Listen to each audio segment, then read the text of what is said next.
गांव के आखिरी छोर पर एक छोटी सी पुरानी चाय की दुकान थी, जिसे पूरे इलाके में ललन की चाय की दुकान के नाम से जाना जाता था।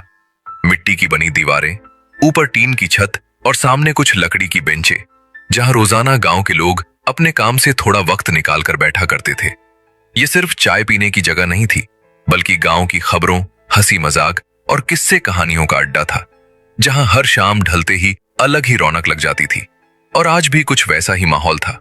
कुछ ग्रामीण वहां बैठे आपस में बातें कर रहे थे, कोई खेत की चर्चा कर रहा था, कोई घर की परेशानी बता रहा था, तो कोई बस यूं ही हंसी मजाक में लगा हुआ था। अरे भाई, आज तो दिन भर खेत में काम करके हालत खराब हो गई। ऊपर से ये गर्मी ऐसी कि पूछो मत। ऐसा लग रहा था जैसे सूरज सिर के ऊपर नहीं बल्कि बिल्कुल पास आकर जल रहा हो। और जब काम खत्म करके यहाँ बैठा हूं तो थोड़ा सुकून मिल रहा है, वरना घर जाकर भी वही चिंता और थकान घेरे रहती है। अरे तुम अकेले नहीं हो भाई, हम सबकी हालत एक जैसी ही है। सुबह से शाम तक मेहनत करते हैं, तब जाकर 2 वक्त की रोटी नसीब होती है। लेकिन फिर भी जब यहां आकर बैठते हैं ना, तो लगता है कि जिंदगी में अभी भी कुछ हंसी बाकी है, नहीं तो बस काम और चिंता ही रह गई है। सही कहा तुमने। यही एक जगह है जहां आकर थोड़ा मन हल्का हो जाता है, वरना पूरे दिन की भागदौड़ में तो जैसे खुद के लिए समय ही नहीं मिलता। और ललन की चाय का स्वाद भी कुछ अलग ही है, जैसे थकान को ही दूर कर देती हो। तभी दूर से एक बूढ़ा आदमी धीरे धीरे चलता हुआ दिखाई देता है, और चेहरे पर गंभीरता के साथ एक सादगी झलकती है। वो कोई और नहीं बल्कि गांव के रिटायर्ड मास्टर कुबेर बाबू होते हैं, जिन्हें गांव में हर कोई इज्जत की नजर से देखता है। अरे देखो देखो, मास्टर कुबेर बाबू आ रहे हैं। आज तो मजा आ जाएगा। काफी दिनों बाद इधर दिखे हैं, चलो इन्हें भी बुलाते हैं। हाँ बिल्कुल, मास्टर जी के आने से तो माहौल ही बदल जाता है।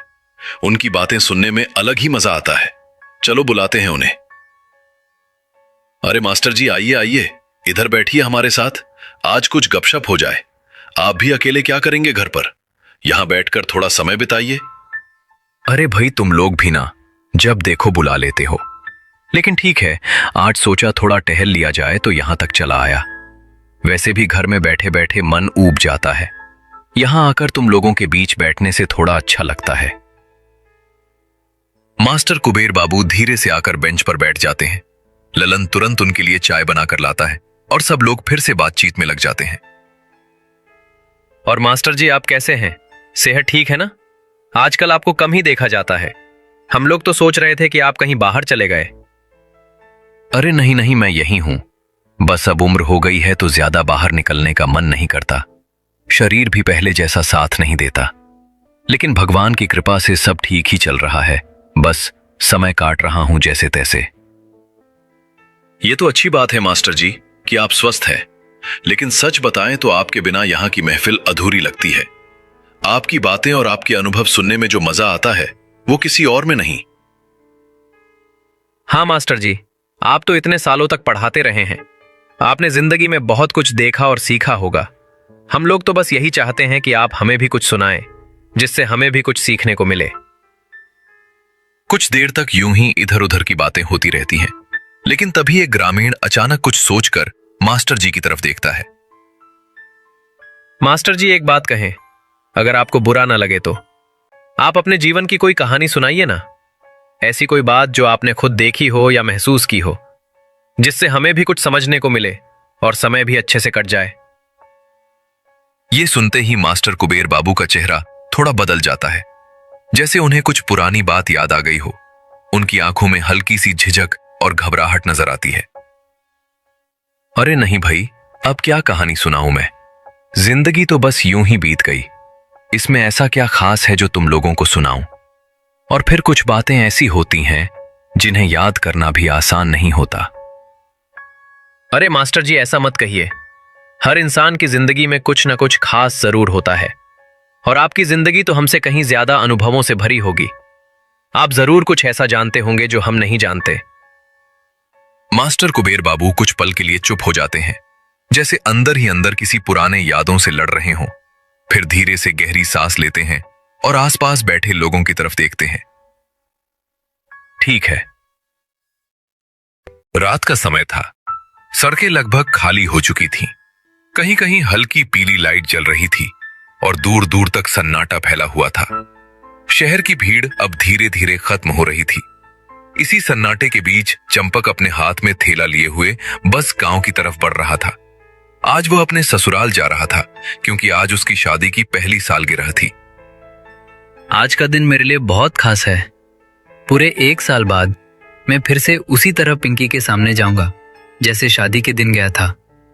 इस बार मैं उसे कुछ अच्छा सरप्राइज देना चाहता हूँ। ये साड़ी मैंने बहुत सोच समझ कर ली है। उम्मीद है उसे जरूर पसंद आएगी। बस किसी तरह समय पर पहुंच जाऊं तो अच्छा रहेगा। चंपक सड़क के किनारे किनारे चल रहा था। हल्की हवा चल रही थी, लेकिन गर्मी अब भी बनी हुई थी। दूर कहीं कुत्तों के भौंकने की आवाज आ रही थी। वो अपनी चाल तेज कर देता है, तभी अचानक उसका मोबाइल फोन बजने लगता है। रात के उस सन्नाटे में फोन की आवाज थोड़ी तेज लगती है। अभी मैं उसी के बारे में सोच रहा था और उसका फोन भी आ गया। जरूर पूछ रही होगी कि मैं कहां तक पहुंचा हूं।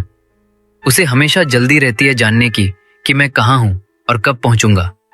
चलो बात कर लेता हूं। कहाँ हो आप अभी तक? आपने कहा था कि जल्दी निकल जाओगे, लेकिन अभी तक पहुँचे नहीं। यहाँ सब लोग पूछ रहे हैं कि आप कब तक आएंगे और मुझे भी चिंता हो रही है क्योंकि रात का समय है और रास्ता भी खाली रहता है। मैं रास्ते में ही हूँ, गांव की तरफ जा रहा हूँ। थोड़ा काम में फंस गया था, इसलिए निकलने में देर हो गई। लेकिन अब मैं सीधा तुम्हारे पास ही आ रहा हूँ। ज्यादा देर नहीं लगेगी, तुम चिंता मत करो। आप हमेशा यही कहते हो कि देर नहीं लगेगी, लेकिन हर बार लेट हो जाते हो। आज का दिन खास है, इसलिए मैं सुबह से ही आपका इंतजार कर रही हूँ। आप जल्दी आ जाओ तो अच्छा रहेगा। मुझे पता है आज का दिन कितना खास है और मैं इसे भूल ही नहीं सकता। रास्ता थोड़ा लंबा है, इसलिए समय लग रहा है, लेकिन मैं कोशिश कर रहा हूँ कि जल्दी से जल्दी पहुंच जाऊं। तुम बस इंतजार करो। ठीक है, लेकिन ध्यान से आना। रात का समय है और रास्ते में ज्यादा लोग भी नहीं मिलते। फोन अपने पास ही रखना और बीच बीच में कॉल करते रहना। तुम चिंता मत करो, मैं बिल्कुल ठीक हूँ और ध्यान से ही आ रहा हूँ। रास्ता मुझे पता है और मैं संभल कर ही चल रहा हूँ। तुम बस तैयार रहना। दोनों कुछ देर तक बात करते रहते हैं। फिर अचानक पिंकी को कुछ याद आता है। अरे सुनो, एक काम करना, जब तुम यहाँ आ रहे हो तो रास्ते में कल्लू भैया की दुकान पड़ेगी। वहाँ से थोड़ी मछली लेते आना। घर में सब लोग हैं तो सोचा अच्छा खाना बनाया जाए।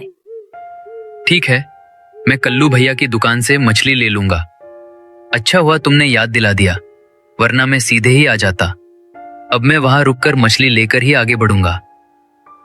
ठीक है, जल्दी आना और ज्यादा देर मत करना। मैं इंतजार कर रही हूँ। इतना कहकर फोन कट जाता है। चंपक फोन वापस जेब में रखता है और आगे बढ़ने लगता है। रात अब और गहरी हो चुकी थी। सड़क पर दूर दूर तक कोई दिखाई नहीं दे रहा था। हल्की पीली लाइटों के नीचे धूल उड़ रही थी और कहीं कहीं कुत्तों के भौंकने की आवाज सुनाई दे रही थी। चंपक धीरे धीरे उस रास्ते पर आगे बढ़ रहा था जहां आगे जाकर कल्लू भैया की दुकान पड़ती थी। कुछ ही देर बाद उसे दूर एक टिमटिमाती रोशनी दिखाई दी। जैसे जैसे वो पास पहुंचा, उसे साफ दिखने लगा कि वो एक छोटी सी दुकान है। दुकान के सामने एक टेबल रखी थी और उसके ऊपर मछलियों से भरी टोकरी रखी हुई थी। आसपास सन्नाटा था, लेकिन दुकान के पास हल्की सी हलचल थी। चंपक धीरे धीरे दुकान के पास पहुंचा। जैसे ही वो पास आया, दुकान के अंदर खड़ा एक आदमी उसकी तरफ देखने लगा। वो था कल्लू भैया। अरे चंपक भैया, आप इतने सालों बाद अचानक हमारे गांव में? मैं तो एक पल के लिए पहचान ही नहीं पाया, लेकिन जैसे ही ध्यान से देखा तो लगा कि ये तो वही चंपक भैया हैं जो पहले यहां आया करते थे। बताइए भैया, कैसे आना हुआ? अरे कल्लू भैया, कैसे हैं आप? सच कहूं तो मैं भी काफी दिनों बाद इस तरफ आया हूं। काम की वजह से शहर में ही फंसा रहता हूं, लेकिन आज एक खास दिन है, इसलिए सोचा कि गांव होकर जाऊं। आप तो बिल्कुल वैसे ही लग रहे हैं जैसे पहले थे। हम तो यहीं के यहीं हैं भैया, ना कहीं गए ना कुछ बदला, बस यही दुकान और यही काम। लेकिन आप लोग तो अब शहर वाले हो गए, गांव की याद भी आती है या नहीं? और हाँ, पिंकी कैसी है? बहुत समय से देखा नहीं उसे। सब ठीक है भैया। पिंकी तो यहीं गांव में ही है अभी। मैं उसी के पास जा रहा हूँ। आज हमारी शादी की पहली सालगिरह है, इसलिए सोचा कि आज का दिन उसके साथ बिताऊं। और हाँ, उसने ही कहा कि आते वक्त आपकी दुकान से मछली लेते आना। अच्छा, तो आज सालगिरह है। बहुत बहुत बधाई हो भैया।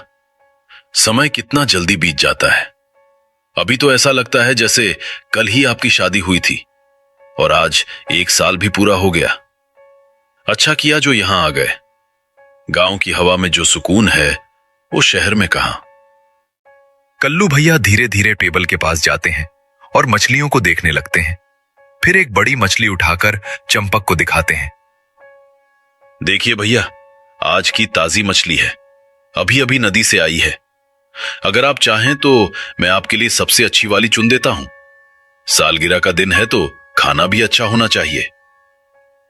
हाँ भैया, बिल्कुल, आप ही चुन दीजिए। मुझे तो इतना समझ नहीं आता।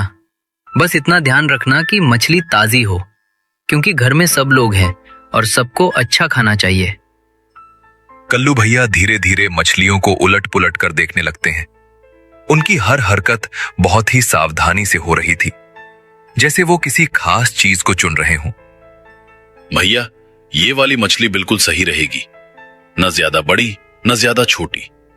और सबसे खास बात यह है कि ये बिल्कुल ताजी है। अगर इसे अच्छे से बनाया जाए तो स्वाद बहुत बढ़िया आएगा। पिंकी को भी पसंद आएगी।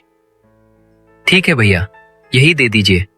और हाँ, थोड़ा साफ करके दे देना ताकि वहां जाकर ज्यादा परेशानी ना हो। कल्लू भैया मछली को काटने और साफ करने लगते हैं। रात के सन्नाटे में चाकू की आवाज साफ सुनाई दे रही थी। चंपक इधर उधर देखने लगता है। उसे लगता है कि दुकान के आसपास कुछ अजीब सा है, लेकिन वो ध्यान नहीं देता। भैया, आप इतने दिनों बाद आए हो, थोड़ा समय निकाल कर बैठ भी जाओ, 2 बातें कर लेंगे। वैसे भी रात का समय है, जल्दी क्या है? मन तो है भैया बैठने का, लेकिन देर हो रही है। पिंकी इंतजार कर रही होगी और घर वाले भी, इसलिए सोचा जल्दी से मछली लेकर निकल जाऊं। ठीक है भैया, जैसा आप ठीक समझो। लेकिन कभी फुर्सत मिले तो जरूर आना। गांव अब पहले जैसा नहीं रहा, बहुत कुछ बदल गया है। कल्लू भैया मछली पैक करके चंपक को देते हैं। चंपक पैसे निकालकर उन्हें देता है। ये लीजिए भैया, और धन्यवाद। आपने इतनी अच्छी मछली दे दी। आज का दिन और भी अच्छा हो जाएगा। अरे भैया, धन्यवाद की क्या बात है। आप अपने ही हैं, बस खुश रहिए। और हां, रात का समय है, संभल कर जाइएगा। चंपक मछली लेकर वहां से निकल जाता है। वो धीरे धीरे आगे बढ़ने लगता है, लेकिन जैसे ही वो कुछ कदम दूर जाता है, उसे पीछे से ऐसा लगता है जैसे कोई उसे देख रहा हो। रात अब पूरी तरह से अपने चरम पर पहुंच चुकी थी। आसमान में चांद तो था, लेकिन बादलों की हल्की चादर उसके सामने से बार बार गुजर रही थी, जिससे कभी रोशनी फैलती और कभी सब कुछ अंधेरे में डूब जाता। गांव की कच्ची सड़क पर सन्नाटा पसरा हुआ था। कहीं दूर से कुत्तों के भौंकने की आवाजें आ रही थीं और हवा में एक अजीब सी ठंडक घुली हुई थी। चंपक अपने हाथ में मछली का थैला लिए धीरे धीरे घर की तरफ बढ़ रहा था। उसके कदम सामान्य थे, लेकिन दिल के अंदर एक अजीब सी घबराहट थी, जिसका कारण वो खुद भी समझ नहीं पा रहा था। कुछ ही देर में वो अपने घर के सामने पहुंच जाता है, लेकिन जैसे ही उसकी नजर दरवाजे पर पड़ती है, वो ठिठक जाता है। दरवाजे के बाहर पिंकी और उसके पिताजी खड़े थे। दोनों बार बार रास्ते की तरफ देख रहे थे, जैसे किसी का बेसब्री से इंतजार कर रहे हो। पिंकी के चेहरे पर चिंता साफ झलक रही थी और उसके पिता भी असहज दिखाई दे रहे थे। ये क्या हो रहा है? पिंकी बाहर क्यों खड़ी है और पिताजी भी उसके साथ? ऐसा लग रहा है जैसे ये दोनों किसी का इंतजार कर रहे हैं, लेकिन मैं तो यहीं हूं, मैं इनके सामने खड़ा हूं। फिर ये लोग मुझे देख क्यों नहीं रहे? क्या ये मजाक कर रहे हैं या फिर? चंपक धीरे धीरे आगे बढ़ता है और बिल्कुल पिंकी के सामने जाकर खड़ा हो जाता है, लेकिन पिंकी को उसकी कोई आवाज नहीं सुनाई देती। वो अपने पिता की तरफ मुड़ती है। पापा, मुझे समझ नहीं आ रहा कि चंपक कहाँ रह गया। इतना समय हो गया है, उसने कहा था कि बस थोड़ी देर में आ जाएगा, लेकिन अब तो रात भी बहुत हो चुकी है, फोन भी नहीं लग रहा। बार बार कॉल कर रही हूँ, लेकिन हर बार स्विच ऑफ बता रहा है। मेरा दिल बहुत घबरा रहा है पापा, कहीं कुछ गलत तो नहीं हो गया? मुझे बहुत डर लग रहा है। बेटी, खुद को संभालो, घबराने से कुछ नहीं होगा। हो सकता है रास्ते में कोई काम आ गया हो या फिर कहीं रुक गया हो, लेकिन हां, मैं मानता हूं कि इतनी देर होना ठीक नहीं है।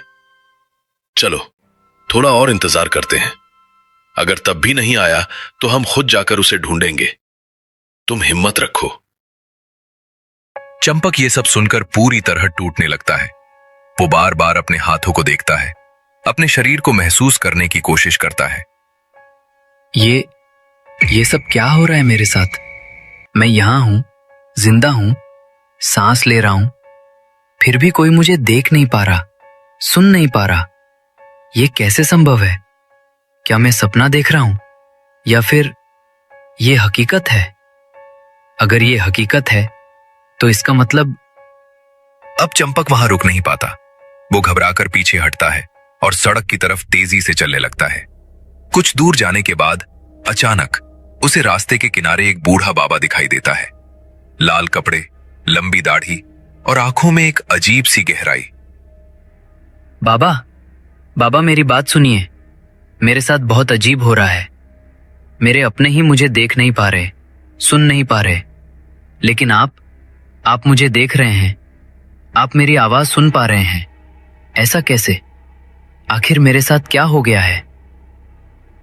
बेटा, हर किसी को हर कोई दिखाई नहीं देता। इस दुनिया में कुछ ऐसी शक्तियां भी हैं जो आम इंसान की नजर से छुपी रहती हैं। मैं वही हूं जो सिर्फ उन्हें देख सकता है, जो इस दुनिया में होते हुए भी इस दुनिया का हिस्सा नहीं रह जाते। बाबा, आप पहेलियों में बात मत कीजिए, मुझे साफ साफ बताइए, क्या मैं मर चुका हूं? नहीं, ऐसा नहीं हो सकता। मैं अभी चल रहा हूं, बोल रहा हूं, सोच रहा हूं। ये सब कैसे हो सकता है? सच्चाई हमेशा उतनी आसान नहीं होती जितनी हम सोचते हैं। याद करने की कोशिश करो बेटा, जब तुम इस गांव की तरफ आ रहे थे उस समय रास्ते में क्या हुआ था? कोई घटना, कोई अजनबी, कुछ भी जो तुम्हें अब धुंधला धुंधला याद आ रहा हो। चंपक अपनी आंखें बंद करता है। उसके चेहरे पर तनाव साफ दिखाई देता है। मैं रास्ते से आ रहा था, सब कुछ ठीक था। फिर हाँ, मुझे याद आ रहा है, मेरे पीछे 2 आदमी चल रहे थे। मैंने सोचा गांव के ही होंगे, इसलिए ध्यान नहीं दिया। लेकिन उसके बाद क्या हुआ? मुझे कुछ याद नहीं आ रहा। वही 2 आदमी, वही तुम्हारी जिंदगी के आखिरी पल के गवाह थे। उन्होंने तुम्हारे सिर पर पीछे से जोर से वार किया, तुम संभल भी नहीं पाए और उसी पल तुम्हारा शरीर खत्म हो गया। नहीं बाबा, ये सच नहीं हो सकता। मैं मर नहीं सकता। मेरे घर वाले, पिंकी, वो मेरा इंतजार कर रही है। आज हमारी सालगिरह है, मैं उसे ऐसे छोड़कर नहीं जा सकता। ये सब झूठ है। सच्चाई को झुठलाने से सच्चाई बदलती नहीं बेटा। तुम्हारा शरीर अब इस दुनिया में नहीं है, लेकिन तुम्हारी आत्मा अभी भी भटक रही है। बाबा चंपक को उस जगह की ओर ले जाते हैं जहां से उसकी जिंदगी खत्म हुई थी। कुछ ही देर में वे दोनों उस अंधेरी जगह पर पहुंचते हैं जहां जमीन पर कुछ पड़ा हुआ था। जैसे ही चंपक पास जाता है, उसकी सांसें थम जाती हैं, उसकी आंखें फैल जाती हैं, क्योंकि वहां उसकी खुद की लाश पड़ी थी। ये मैं हूं? ये मेरा शरीर है? ये कैसे हो सकता है? मैं तो यहां खड़ा हूं, फिर ये कौन है? नहीं, ये सच नहीं हो सकता। ये सपना है, कोई बुरा सपना। मैं अभी उठ जाऊंगा, सब ठीक हो जाएगा। पिंकी मेरे पास होगी, सब पहले जैसा हो जाएगा। सपने और हकीकत में फर्क समझना जरूरी होता है बेटा। और ये जो तुम देख रहे हो, ये सपना नहीं, यही हकीकत है। अब तुम्हें फैसला करना है कि तुम इस सच्चाई को स्वीकार करोगे या फिर हमेशा इसी भ्रम में भटकते रहोगे। रात और भी गहरी हो जाती है, हवा और ठंडी हो जाती है, और चंपक अपनी ही लाश के सामने खड़ा अपनी जिंदगी की सबसे बड़ी सच्चाई से जूझता रह जाता है।